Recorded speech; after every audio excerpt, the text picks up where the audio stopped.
Welcome back to the channel, guys. So for this video, this one's going to be more political. And before we get started, I want to make this known. I am not a political guy. This is not a political channel. While I do enjoy talking about business, tech stuff, and all that stuff, business primarily allows me to talk about pretty much whatever I want. You know, business is part of basically everything. With that said, that includes politics and different policies that and laws that legislatures push through, laws and bills that presidents sign unless they get vetoed, directly affect not only us on the civilian level, but they affect major corporations as well. That's why I made that video about lobbying and showing that I finally understand the concept of lobbying. Depending on your perspective, at least, is an important action to take when you want to sway certain legislatures to pass laws that would benefit either your party or, as a business owner, would benefit you, especially on the tax front. This is going to be a politics crash course. I don't know, and I haven't decided yet if I want to make a series out of this because the fact of the matter is, even after this past election, which I believe at this point has been a little over a week, I believe it was last Tuesday. This is November 14th. So I believe it's been over a week. No more than 2 weeks, but I'm pretty sure it's been like a week. And we're already seeing a good amount of quote unquote conservatives and right wingers either display their lack of intelligence when it comes to the policies and benefits that they're taking advantage of, but don't realize what they want Trump to get rid of are the benefits that they're taking advantage of. So far, my favorite example is people saying they voted for Trump so that they can get rid of Obamacare, but they don't want Trump to do away with the Affordable Care Act. That's been my favorite example so far. A lot of people don't understand when it comes to the tariffs, like tariffs, for example, is another one, but the overall like examples or effects that are going to take place when it comes to the tax laws that Trump wants to implement and how that's going to affect us on the consumer level. And a lot of people voted for that, but only to now talk to somebody else, whether it be a family member, whether it be, I don't know, someone in the workspace, or they just did additional research after the election. Do they realize, oh, wow, I really didn't know what I was voting for? And is there any way to reverse this? No, you can't reverse it. This video is going to focus on the Electoral College and why I personally think this thing needs to be gone. There's really no reason for the Electoral College to exist. And for me, I've never been political prior to the last 4 or 5 years, maybe. And even then, I actively studied to learn this stuff because a lot of people, I guess, a lot of people paid attention to this growing up or in their earlier adult years while I'm catching up. Some of my friends in our group chat, a lot of ladies, I'm sure y'all have group chats, Discords, group chats, and fellas, the same thing. And I have my homeboys in our Discord, and a couple of them are very politics savvy. Everyone kind of in my group chat follows politics more than I do. They pay more attention to potential legislatures or actual legislators. And, you know, I just do homework because growing up, I never cared. Like politics is boring to me as a concept. It was very boring. It's interesting to me now because now I see the direct line in which politics affects business, and I like business concepts at least. One thing I did know about the Electoral College that I found out many years ago, maybe when I was still an undergrad, was the Electoral College, when those electoral votes are displayed during an election, like when a candidate gets those votes, they do not have to vote in line with the popular vote of their particular state. And I found that weird. But once I found out that one detail, it changed everything that I viewed about voting and us being a democracy and all that stuff. It was very backwards. I can't say the full phrase, but it was backwards for me. While it made me want to look more into the structure of voting and the electoral college and pay more attention to the House, the Senate, and whatnot, it also made me feel like there's no point in paying attention when people talking about you got to vote, it makes a difference, make your voice heard, only for your voice to fall on deaf ears when someone can be put in office, not because you didn't vote, but simply because a small select group of people can simply saying, okay, y'all want someone blue to go, but we're just going to put someone red in there anyway. So I've had a less than positive view of voting and just the political stage. Um, most of my life, well, most of my life I didn't care, and even when I started caring and I had to pay attention, when I found out just a few key things, it just didn't appeal to me.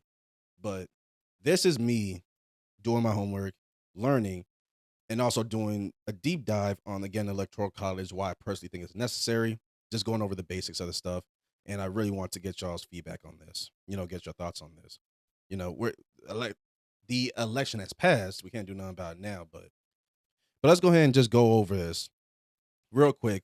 The concept and a little bit of history about the electoral college, why it was established, and why I personally think it needs to be done away with. I'm gonna try not to rant crazy on this. As you can tell, I'm getting upset.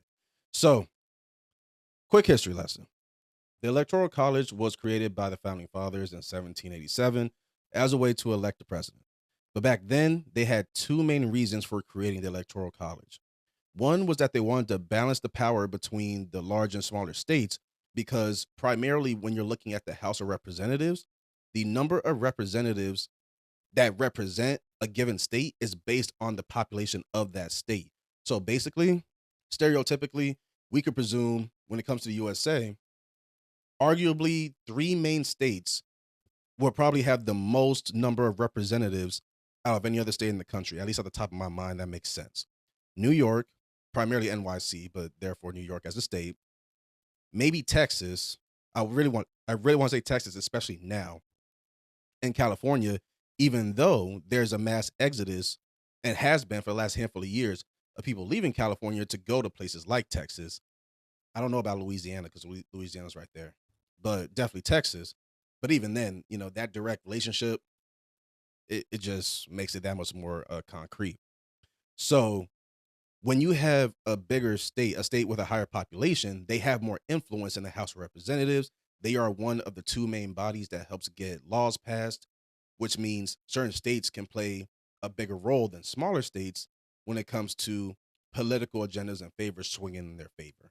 It makes it very uneven, it makes it very skewed, and it's not fair. That's one reason. The second reason is they were also trying to find a way to basically prevent uninformed voting, which, again, with everything I already talked about, a lot of right wingers are flipping on their votes or their thought process about why they voted, and they didn't realize they didn't know what the heck they didn't know. So when it comes to the House of Representatives, each state has a set number of electors, and most states have a winner takes all approach. So basically, if whatever when your state has 51% or more of the popular vote, red or blue, the electoral votes are going to follow suit. You have 270 electoral votes that need to be won by either candidate, because that's the majority, and that basically clinches you the win. Anything outside of that is a bonus. So let's discuss real quick the popular vote versus electoral votes. Because again, this is something I'm learning this as we go. For people who don't know, and people who are like strongly political clearly don't understand this stuff either the way I don't, and I'm making a point to learn it. So I have no problem saying we're learning this together. One big criticism of the Electoral College, again, is that it can override the popular vote. So again, if there was a presidential election going on again in California, clearly wanted to be blue when it came down to it, 51% or more of the popular votes of that state were blue, the Electoral College representatives of that state could just say, okay, we're still going to go red anyway. That's how that is. This has happened 5 times in US history. It's been recorded 5 times, with the most recent cases taking place in 2000 and 2016. Many people argue that in a democracy, the candidate with the most votes should win. I'm one of those people, but we'll get into that later. There are two ways that I think we should go when it comes to removing the Electoral College and determining the winners of primarily presidential elections. But we'll get into that closer to the end. The next detail I wanted to touch on real quick before I really get into the big thing I wanted to talk about, there's a state by state focus. There's a problem with that. The Electoral College, with the Electoral College, candidates tend to focus on swing states. Again, something I didn't know about and pay attention to until very recently. And why people pay attention to them. Not only the candidates, but voters themselves. And I always heard that term, and I never realized what it was. Swing states is basically a state that is roughly even conservative and liberal, Democratic and Republican. So it's better to pay attention to them. It's kind of like that what's it called? Like buzzer beater at a game, you know what I'm saying? You're biting your nails and all that stuff. Like it can go either way, they're neck and neck type thing. It's like that. That's why you pay so much attention to it because you don't know which way it's gonna go. And when it finally comes in your favor, you know what I'm saying, you're throwing a party. But if you already know which way the game's gonna go, then it's not really that fun. As I just described, candidates won't pay attention to states that they either know for a fact they will win, but they also won't pay any mind to states that they're like, yeah, I'm definitely not gonna win that. I don't care. Swing states is what's, gonna clinch victories. And depending on who you talk to, that can represent a lack of attention to detail. But again, the Electoral College is one of those entities that is allowing that to happen. Not only because of the popular vote, which again, we're not even voting or, you know, um, I guess inaugurating or placing people in office, selecting people to be put in office based off popular votes. That's where the swing state concept misses me a little bit. But at the same time, if they can figure out which states, and I'm sure they know, which states have the winner take all policy, then it's like, well, if I know this state has a winner take all policy, and then on top of that, they're 80% conservative, I'm definitely not worried about them because they're one of the states that actually will not go against a popular vote of their state. Their electoral votes will follow suit. Now, let's get into the big thing that one of my friends in my group chat helped me learn when it came to this. I heard of this when I was in like middle or high school, but again, I'm just now painting the full picture. And the main thing being, just now understanding this from a political sense, not only like a inhumane historical sense, because we've been heard of this, us, but I'm just now figuring out the connection or learning about the connection between this and politics. Electoral College, founded in 1787, meant to balance the powers between larger states, obviously with larger populations, and smaller states with smaller populations. Depending on the population of your state, leads to primarily focusing on the House of Representatives. The more people in your state, the more influence your state may have and can have in the House of Representatives, and they are one of the two parties, along with the Senate, that helps get laws passed. There's a detail about what's called the three-fifths compromise. And if you are not, I'm not trying to be like again, political, race-based channel here. This is a genuine detail of the topic. When it came to those times, I'm not going to say the word, but you know what I mean. When it came to those times, we were not considered human. Our ancestors were not considered fully human. They were considered subhuman, hence the treatment that they received. There was a particular number. I don't remember how they landed on it, but they somehow made it so that every person, based in that time on a plantation, doing what they was doing, every one of those people was considered three-fifths of a human being. That also prevented certain things legally from going their way just in regular court cases. I don't think even after the S word was abolished, I don't think like in terms of courtrooms, like court cases, I don't think even then it was immediately done away with. I think it still kind of lingered. But that's a different video for another time if I make it. If you want me to talk about that, let me know in the comments below. I'll do it. Foundational Black Americans, in that time, were not considered fully human. What they did and what smaller states with smaller populations, primarily in the South, for obvious reasons, what they tried to do was they were to take advantage of the three-fifths compromise by, because again, every person was counted as three-fifths of a human being.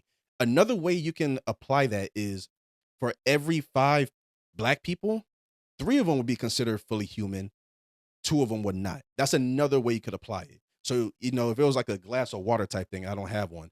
But if it was like a glass and it's like half full, quarter full, 3/4 full, then every human, every Black person individually would be 3/5 full, whatever number that is. I don't know off the top of my head. Paint a picture, fill a glass of water, whatever works for you. But each individual person, Black person, would be considered three-fifths human. But another way that you can do that is it's like take the bit of water that you have, pour it into another Black person. It leaves you empty, but it leaves them full. You know what I mean? It's another way of applying it. For every 5 Black people, 3 of them were actually considered human. And what southern states primarily would do was that they would take advantage of that. Basically, what their votes, which I'm sure they like whatever white people voted back in the day, our ancestors had no choice but to go along with it, which would boost their population numbers, therefore increasing the likelihood that their respective state would get more influence in the House of Representatives when it comes to what laws would be passed and what laws would be denied. Here's my issue once I figured this out, and I learned this literally maybe a week and a half ago, like connected the dots. Not, I didn't learn about three fifths a week and a half ago. I been knew that. This was middle school knowledge. How it directly affects politics is new to me. Here's my issue. The Electoral College may not have been prominently or dominantly created for that reason, but it's definitely one of the main uses of it.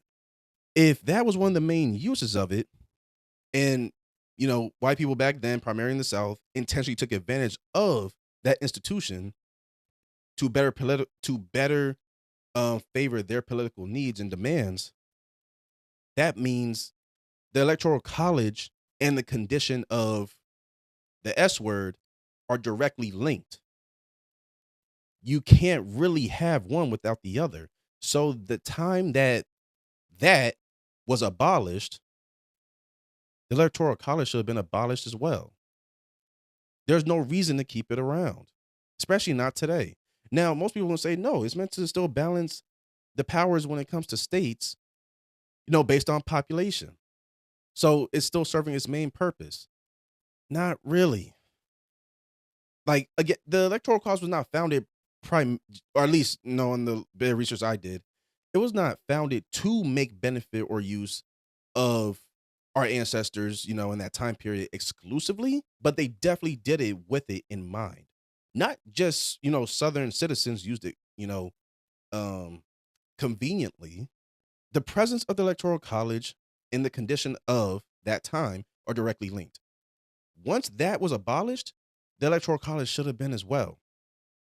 That brings me to my thing of there's only two ways that make sense to me at this juncture in history, in American history, United States history, that are primarily presidential elections should be handled. One is the more obvious one, which is purely by the popular vote. Electoral votes have no reason to be around, especially since electoral votes, or rather, well, yeah, electoral votes can basically go completely against the grain of the popular votes with no reason. And the thing is, there's literally no constitutional law that requires electoral votes to follow the like stream or the direction of the popular votes. That's not there. That's why they can do it. There's nothing strong arming them. They don't have to do no jail time. It's not against. It's like, oh yeah, this state wants to go blue, but we're gonna make them go red anyway. And only a select, handful of people that represent that state when those electoral votes get dished out. I personally don't know who they are. I don't think they're. I don't know how they're selected. Whatever the case may be, but they don't have to, go with the flow. They can make up their mind of who they want to put in office. And they're like, that's that. Unless they happen to come from a state with a winner take all policy, then the popular votes pretty much, will direct the electoral votes.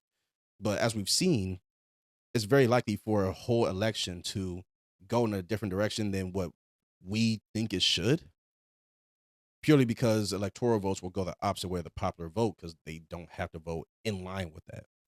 That's one. Either we go with the popular votes and electoral votes don't mean anything, or you make it so that when a state hits 51 plus percent liberal Democratic or 51 plus percent conservative Republican, then that state serves as one big old vote. It wouldn't be millions of votes. Like the millions of votes in a state would result in one state vote. Whatever the majority of the popular vote goes to, that state will serve as like one vote. Those are the only two things that make sense to me. Now, one of my boys in our group chat, he believes that we should go purely with the popular vote and not mitigate it to like a statewide vote. It should be like the entire country as one big old number, basically.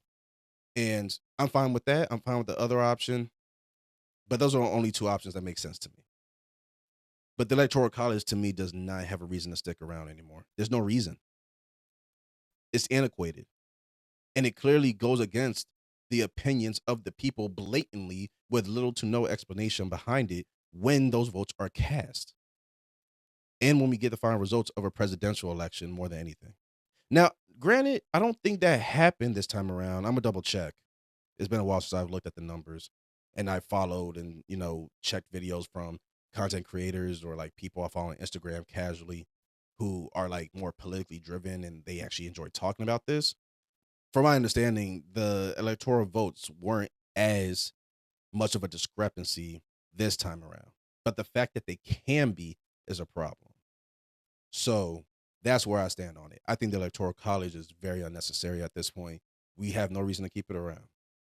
I'm gonna go ahead and leave that here, guys. This is too long, and I think I got the basic point across. If you want me to deep dive on any particular details more, if there's anything in particular I should make it a point to learn historically to help connect more dots, again, I'm learning this.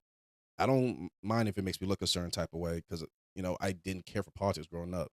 But now I'm at a point where I have to. But at the same time, I'm seeing how skewed, screwed, and flat out stupid a lot of things are. So, drop anything for me, your feedback, your thoughts in the election if you feel comfortable. Make your positions known there. Also, feel free to share any other topics that I should make it a point to study either on my personal time or also talk about it here because there are, again, I've never been big into politics, hence why I'm ignorant on a lot of this stuff. But you have a lot of people who don't mind speaking on politics a whole lot, only for us to find out these mofos ain't that bright either. So I'm willing to do the work if y'all willing to share some stuff with me. Go ahead and hit me up in that comment section. I'll see y'all on the next one.